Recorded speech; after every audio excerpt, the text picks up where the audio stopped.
and onto the front straightaway, and there is traffic in front. Here's Schroeder now. Will he get to the checkered in car number 12? Looking for the checkered. He's got the victory. Sharp has to settle for second. Third place. Dorsey, thanks for joining us today. I'm excited to have you on the show. First and foremost, how are you feeling? Any issues with COVID-19 or other than boredom? Are you feeling okay? Family okay? What's going on with you? Yeah, man, we're all good. We're really good down here in the Keys. You know, it's kind of a strange situation because unlike most of the rest of the world, there's only one way in, one way out, and they've got that shut down in Miami. So there's no tourism. There's nobody here. Everything's shut down. It's just the people that live here. So really strange environment. I'm ready to go racing again. I'll tell you that much. I don't want to pound on a bunch of old war stories of just racing. I want this to be a time for people to get to know you. You know, the off-track exploits were a lot more legendary than your on-track. You had a reputation of racing hard, but living hard and having a good time through it. And it's almost as if that era of racing is gone in some respects. It's gotten, I don't want to say it's gotten boring, but it's gotten a lot different than your heyday of running. Tell us about that. What's your view of it? You know, in my day, you know, you got to look at who my heroes were. My heroes were Jackie Stewart and guys like James Hunt and guys like Nicky Lauda. And these guys were international playboys. They were entrepreneurs. They were on the wild side, and I was right there with them, you know. and that's still good by me. I have no problem with that because I'll tell you one thing: racing is taxing on all levels. It takes all your money. What's being asked is huge. It's absolutely huge. And so that being said, you know, you play hard, you work hard, you play harder. That's the way I look at it, you know. And we ran hard and we did everything that we wanted to do, and we knew we could get hurt. We know we could get killed. We knew what we were doing was dangerous, but we were gods, man. And Dorsey Schroeder appears to be okay as he reaches down and looks for his bells. But he's a bit stunned there. At least the car is still intact, Paul. You can see it all intact, and he's moving, and that's always a good sign. Boy, covered in mud, looking at the car that is so terribly damaged, but he obviously is unhurt. You know, your career, I think, connected old school and new school. Tell me, if you had to pick one chapter, what was your favorite chapter and why? That'd be a tough one. You know, there was never a bad chapter, first of all. In its own way, as I became an overnight sensation after 14 years, after all of a sudden I got this ride with Jack Roush in Trans Am, and then in IMSA GTO, and then in NASCAR, and then I went on and on and on. IROC, the things you mentioned before. Each one of those steps took its toll on the ability to have fun. You know, the fun side of things diminished as the popularity, as the grind on you got bigger. The money got bigger. That's good, but you know, it was much, much harder. So the early days, and in a lot of ways, this is where vintage racing fits right in, because vintage racing were the early days for me. Those are not vintage cars that we're racing. Those were my cars, right? I mean, those are the cars I grew up with. I don't consider that vintage, but right. They're kind of old. But, you know, as you got more famous, as you got more sponsors, money, all of those things became less important, and what did become important was your presence. You know, you've raced in our V-Rock series. You've raced at VIR in that series. You raced at Atlanta last year. And is it still fun to get behind the wheel and something like that, or is it more of a... This is a strange deal. VIR has been around a long time, just like me, but during the course of my tenure of driving, VIR was closed for the most part, so I never got to drive it. I heard of it, and everybody told me how cool a place it was at VIR. Not only was I meeting a guy I didn't know to drive his car, which was a beautiful car, and on a track I'd never driven before, in a half-hour race against some of the best guys that ever were.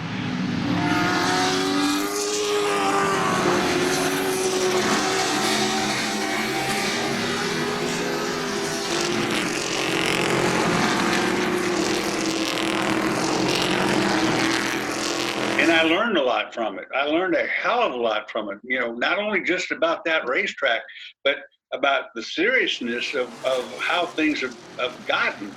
You know, these cars that were put together by these guys were really fast, good cars, but they were old school cars. You know, they were fast as hell, but they didn't have many brakes. They didn't have a lot of tire on them, you know, and so you had to go back old school, and that was good. I mean, I liked that, but it wasn't, you know, I needed another 3 or 4 days to get caught up with where I really needed to be in that deal.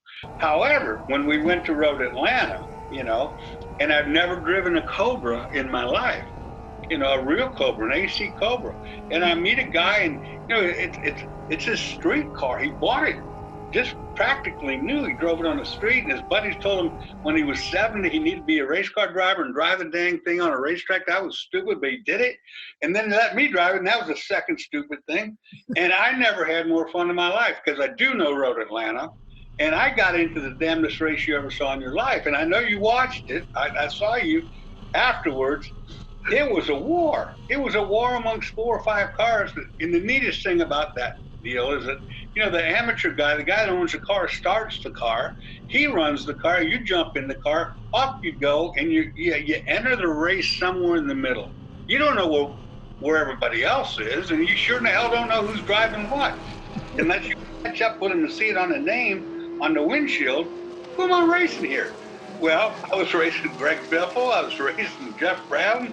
I was racing, you know, it was awesome. I didn't know who it was yet, but we got into a war that was the most, you couldn't slap the smile off my face. I swear to God, I never had more fun in my life. And here's the good deal, as old guys go, those races are only half hour, 45 minutes long.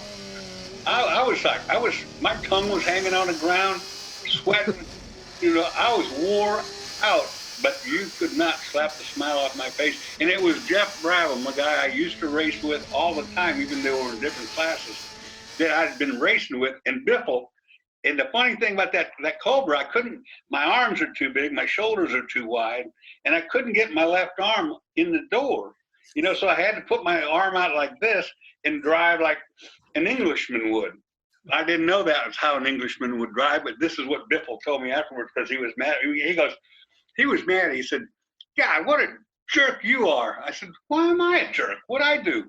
He says, "He comes screaming on up the hill, going between both of us. You know, we're all loose, and here you come up there with your arm out the window like it ain't no big deal." I said, "It wouldn't fit. It wouldn't come in the car. That's not I wasn't doing that." Goddamn, Tony, I'm telling you, that thing you got going is awesome. I mean, if there's a pitfall to it, we have to make sure that the pro drivers understand there's somebody there with a lifelong investment in a car that might have been a car just like that one was at Cobra, that was a car from the street, and to hurt that car is wrong. From what I understand, you had a pretty special friendship with Paul Newman. And back in the day when you were and he was in the middle of it all, you guys kind of were drawn together. Tell us about that. Basically, some people thought it was intriguing because in Europe, kids could run, but in the United States, you had to be 21. And I was the first 18-year-old. Plus, I was kind of a hippie-looking guy, you know, big old long hair. And so the redneck guys like John McComb, who I loved to death, and, you know, they didn't really think that was a great idea, you know. But Newman was a guy who was pretty, neutral, middle of the road guy. And I was teaching his driving school, and he was running a Datsun 510. I had a 610. So Paul and he was a prankster to the 10th degree. And he would, if he liked you, he would mess. It's just like, it's like Earnhardt Sr. Both those guys. If they liked you, you had hell to pay, because they were going to mess with you. They were definitely going to mess with you, no doubt about it. So Paul Newman, we were at a place, a little bitty racetrack in Oklahoma, outside of Tulsa, called Hallett. Oh, sure. About a 1.5-mile track, little bitty old track. And he was running his Datsun 240Z, and I had my Datsun there. And we both had mechanical issues that day, I think. So his was getting worked on, mine was getting worked on. And he called me over to the trailer, and he was sponsored by Budweiser. And so we had, we used his product quite often. So at the end of that day, this is no lie, he had a sponsor, Pioneer Audio, Pioneer car stereos, and they had rented a bunch of these horrible Ford Fairmonts. If you remember what a Fairmont was, it was a low-end, terrible car. And he goes, "I'll bet you $1 I can beat you going around this racetrack backwards." And I said, "You mean driving it the wrong direction, or do you mean drive it in reverse?" He goes, "Drive it in reverse." I went, "No, you can't. No way." So off we go. Long story short, it took too long to go around the track backwards. So we decided that we'd modify the circuit, and we'd go up pit lane the wrong way, cut through this little grassy knoll, go down the front straightaway, make a U-turn, come across grassy knoll, and come back. And we had to do 3 laps. So he started, and he crashed on the second lap. He backed it in the wall pretty hard, pretty darn hard. Bad enough that we needed another car, but we had another car, so we went to the backup car. So then I wrecked that one, and I backed it into the wall, and it bent the exhaust pipe around the rear tire, and it pinched it so hard that it didn't have enough power to go anywhere. And so Paul takes the next turn, and we got to share the last car we got. So he beat me. So I ended up having to give him $1. And I wrote a check to him. We all went back to the hotel that night, just laughing our butt off. So I wrote a check to Paul Newman for $1 and not a damn cent more. That's how I wrote it out. And I put it on his trailer. He cashed it. And I got it in my scrapbook to this day. Honest God truth. He doesn't give autographs, but I got one. There you go. You were, I consider when you ran in Trans Am the last of the heyday. I think the key piece to give the series credibility. It's so funny because as a racer, you are a Chief Stewart's worst nightmare from you stretch the boundaries, let's face it. Yet I've sat through your drivers' meetings and I've listened to you, and you command so much respect. You never talk down to the drivers. What's it like for you to come back to the fold as the guy that they look to and as a guy that marshals it, keeps it all going? What's it like for you to do that? Well, first of all, thank you for the accolades. It's much harder than I would have ever thought. Much more goes into it than I would have ever considered. I never wanted to talk down to, and I agree with you 100%. I've had guys talk down to me in drivers' meeting. I've had, if you even do this, I'm going to do, well, they lost me right there. That's the end of that deal.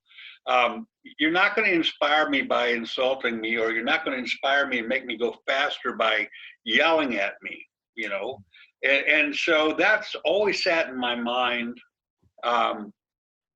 Every driver's meeting, this is the hardest part, I think. Every driver's meeting I think about before I go to it, the next race coming up. This is going to be a hard one because we've had a big layoff again, and the momentum's broken. And so, but every driver's meeting, I think about the last one and the last race, and then how do I make that better than that race was? You mentioned Earnhardt earlier. You mentioned that you crossed a lot of different types of racing. When I talked to Willie had a top 5 that he just soon punch in the nose and talk to. Little Al only had 1. And you know what? He was lying. Yeah. And then he would admit to. Yeah. And do you have a top 5 at this point that you just, you've raced in an era where pushing and shoving was pretty common. And let's face it, if you wanted to, you could punt somebody off the track to make a move and probably get away with it. And is there guys that got under your skin or that you can share? Or that? If there were one particular guy that got under my skin without questions, Paul Gentilozzi. He did a couple things on the racetrack, and I don't need to even mention them, that pissed me off to the degree that I'll never forgive him, period. Everybody else pretty much, Kendall and I got after each other. Boris and I got after each other. Fellows and I got after each other. A lot of guys, but I don't care about that when you're working as hard as you can work and you're doing the most you can do and you're going down to a win with a guy that's doing equal to you, and that stuff happens. And so at the time I'm mad. Yeah, I'll definitely want to go after you right then. But, a week later, no, because would anything change? Not if I wanted it my way, it wouldn't. Well, you have, you certainly put your thumbprint on the sport and continue to do that. To have you part of Trans Am, I know I speak on behalf of the drivers and ownership, and certainly John, you're just such a breath of fresh air in that paddock. It's awesome to have you on the team. What would you like for your mark on the sport? How do you want to be remembered? Yes, I would want to be remembered as the guy having fun, for sure. Because quite honestly, we all put so much into this sport, above and beyond our limitations sometimes. We push this envelope to the umpteenth degree. And as long as you're having fun and as long as you're laughing, you just continue to do such a thing. The day that it becomes anything lesser than that is when you got to walk away from it. The fun part is monstrous, and that's what it should be. It should be the most fun thing you could possibly ever do. It has been for me. Well, I can't thank you enough for today. It's always good to see you. I can't wait for Indy. I think we had a pretty good shot to go racing. I don't know if it'll look exactly like it has in the past, but we're going to make the adjustments if they'll have us and go racing. I know a lot of guys are chomping at the bit to get back in the car. Yeah, that's for sure. But as I said, it's a privilege to always run with you. And thanks for doing this today. I really appreciate it.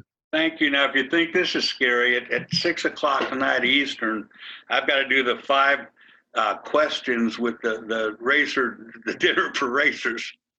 And so by 6 o'clock, which is 3 hours from now, this could be a mess.